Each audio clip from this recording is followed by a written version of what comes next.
It is, and the thing of it is, it's been beneficial in several ways because some of us, even though we had such a bond with one another, that when one of us has moved on, it has helped another to move on. And we've been able to readjust in our lives and get in the mainstream, get our children into schools and get education and do, have a completely different lifestyle.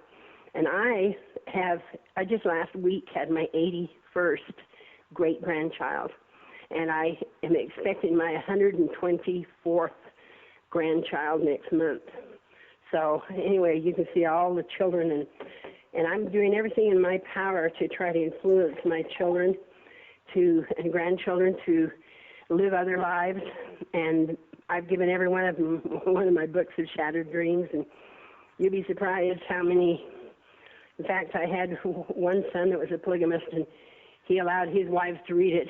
And sorry to say, but he's got 3 less wives now. So.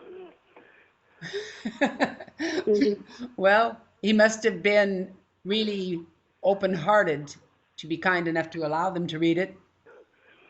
Well, he was. He just said they knew they loved me and thought that I was a great person, and everybody else looked up on me as a deserter. I was, anyway, I've been kicked out of the group. A lot of people don't even talk to me.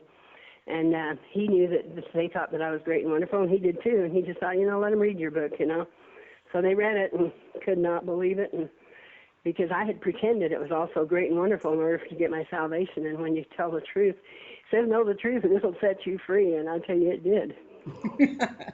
Our guest today is New York Times best-selling author Irene Spencer. She has just informed us of some wonderful information on her book that went to the top, Shattered Dreams. Irene has written a second book that is profound in its reality. It is called Cult Insanity. Irene, we want to welcome you back, and please tell us about Cult Insanity. How did you come to have the courage to write this book? Well, I have to tell you that Cult Insanity was in the same book as Shattered Dreams because it's my life. It's all in one book. And I realized as I was writing it that my brother-in-law, Ervil LeBaron, who became known as the Mormon Manson, he had 28 of our family and friends murdered. He had some of his own daughters and wives and children and our friends put to death because they wouldn't follow him. And all of a sudden I realized that he was taking over my book, and I thought they will never remember Irene. He has crowded me out of my book, just like I was crowded and lost in the shuffle of all these little children. My dad had 31 of us, and I'm just lost there, no recognition, no nothing. And I thought, I'm not going to have it. So I tore everything out about him. And after I published Shattered Dreams, they wanted another book, so I pulled it together and wrote Cult Insanity. And it was scary. I have 3 nieces and nephews that are in prison serving several life sentences apiece for committing murders and all the things that's going on. And I lived in fear myself. I was on Earl's death list and in hiding. You'll have to read the book to find out some of the things we went through. But anyway, I really have nothing to lose. I figure that I died 1,000 deaths living polygamy, and I died 1,000 deaths sitting around thinking my little children were going to see their dad and mother murdered, or they would be murdered. Or the worst thing I could think is having my little girls being married off to somebody and going through what I could not endure. And that's when I took the bull to the horns and said, hey, enough is enough. Well, I want to clarify to our listening audience that while she says this is one book, she meant through one life, because the books are definitely separate. Shattered Dreams is about her life as a wife in polygamy. Cult Insanity is concentrating on the blood covenants, that we would call that. There's a concept of murder that is similar to honor killings in the Taliban or the Muslim concepts that ties through this cult or religious order, and it is the foundation of her second book, Cult Insanity. Irene, would you comment on that, please? Well, it's called blood atonement. And we were taught that Christ didn't pay for all of our sins, and we had to pay for our own.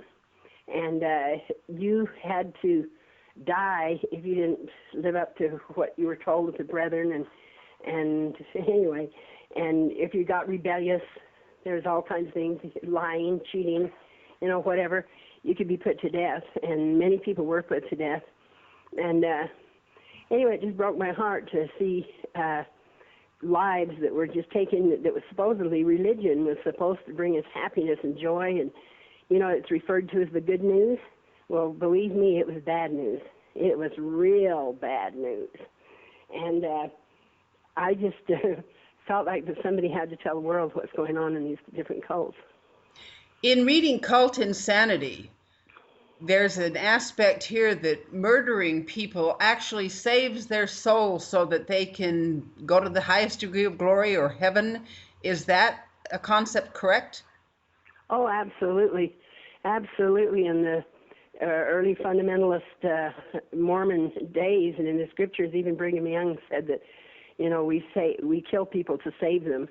And it's just that, you could pull up on your computer, just pull up blood atonement and Brigham Young, and I'll tell you, you'll get pages of and you'll be able to understand it, have a very good understanding when you get through just blood atonement.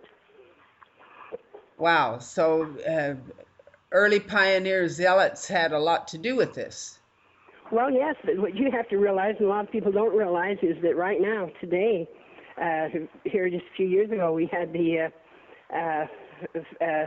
Laffertys that were up in by Provo, Utah, two brothers that went and killed their sister-in-law, slit her throat and slit her little baby's throat, and she had to pay by her life because she didn't want her husband getting into polygamy, and she was rebellious and had talked back to them and told them that she wasn't going to stand for it, so they took it upon themselves to save her soul and went and slit her throat and killed her child.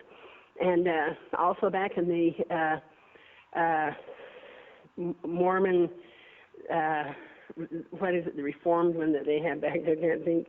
They have a guy that, his name is Jeffrey Lundgren, and he had a whole family. There were 5 of them, had them killed, took them out to the barn one by one, bound them, put them in a pit and shot them because they wouldn't give their money and dedicate everything they had to the church, and he claimed to be a prophet of God. So what he says, you do. They say, how high do you jump? You jump real high. Because if you don't do it, you're going to not just lose your salvation, but you're apt to just lose your life. And like Ervil said, I remember I went to a meeting one time, and he told us that we better be careful because one of these days our spineless husbands would be pushing up carrots in our gardens. And that was literally, I find it sad and interesting that when people become extremely narcissistic, they're a real close step to becoming sociopathic. And it's amazing how many of them, when they become so narcissistic, they believe they are gods or will become gods, how they become sociopathic and have little or no respect for the lives of others. This is really a sad situation. Well, I tell people I've had more religion than most people accumulate in a lifetime. But it's not about religion. It's about love. It's about freedom. It's about being able to think for yourself and live your own life. That's what true freedom is. I can't really comprehend why a logical mind would assume that freedom of religion would embrace taking freedom away from someone else. It seems to be a ridiculous paradox that doesn't make any sense. That's why I have made it my purpose. I do a lot of public speaking, traveling around, and I want the world to know that I will no longer sit by and tolerate for the abuses to women and children to be hid under the cloak of religion. The thing that's so amazing that it seems that people that become narcissistic or sociopathic find a way of blaming everything and everybody but themselves. For example, I've done a lot of research on these polygamous cults, and I'm familiar, and every single one of them blames somebody that lived 150 years ago or maybe a few thousand years ago. I mean, if they want to blame King David in the Bible, if they're Jewish polygamists, if they're Christian polygamists, if they want to be FLDS polygamists, they're going to blame somebody that lived 150 years ago. But it's ironic that they find somebody of another time and another culture and try to hold them responsible for their personal behavior today. It's a violation of human rights. I don't really understand how freedom of religion can be used as a defense in the courts for a violation of human rights. Am I seeing this clearly? Absolutely. Your rights, you give up your rights when you get into one of these cults. You're nothing but a puppet, and you do as they say, and you keep on doing it for survival because death is lurking around every corner, believe me. Now, in your book, Cult Insanity, your own husband was running for his life because he was going to be executed or martyred by his own brother. Is that correct? Yes, his brother Ervil had already killed their other brother, Joel, had him murdered, and he was after Verlin, my husband. And not only was Verlin in hiding, but his wives were too. And that's the reason I moved to Nicaragua for 2.5 years, lived on dirt floors, washed in the stream like the Indians do. You'll have to read my book to find out what we went through, but I was down there just to keep my children and I alive. Are there other polygamous cults in Nicaragua besides those that went into hiding to avoid being murdered? I don't know if there's a lot, but I know there's a lot of people that have moved to Central America and down in different things, to Honduras and to Belize and to different places, and they go where they can get away from the States, because in the States it's illegal. It's illegal down here, but they, just live their own lives and do their own thing. But, I found out that people do anything they want in the name of religion and blame it all onto God and say God told them to do it, so what can you do? God didn't talk to you and tell you anything about it, so shut up and believe him, It's just preposterous. Well, polygamy is illegal, but the fact that it is illegal seems to be a little bit of a double-edged sword. If it were legal, then these men would have to assume the financial responsibility of their children, because at least they would be legally responsible for the children that were legally theirs. So it seems the lack of legality is a big financial benefit, is it not? Well, absolutely. In fact, they teach you to go bleed the beast. The beast is the government. They tell you to get on food stamps. Go get all the help you can, and you'll be blessed for it because you're building up the kingdom of God. If it were legal, that they would lose those benefits, but yet they complain and say they're being persecuted because it's illegal. Exactly. Interesting. Very interesting concept here.